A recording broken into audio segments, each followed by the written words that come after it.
তুমি কি জানো উম্মত, আমি 23টা বছর টানা তোর জন্য কেঁদেছিলাম উম্মত। আমি এমন কাঁদা কাঁদছি রে উম্মত তোদের জন্য।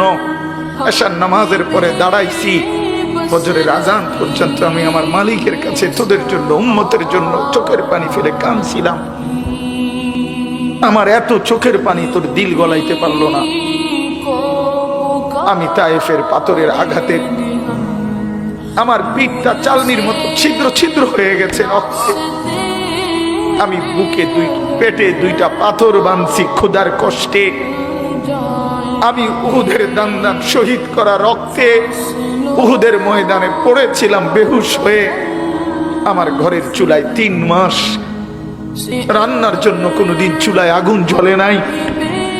আমার এত চোখের পানি, এত রক্ত, এত ক্ষুধার কষ্ট, কিছুই তোর মন গলাইতে পারলো না, তোরে সেজদা দিতে পারলো না।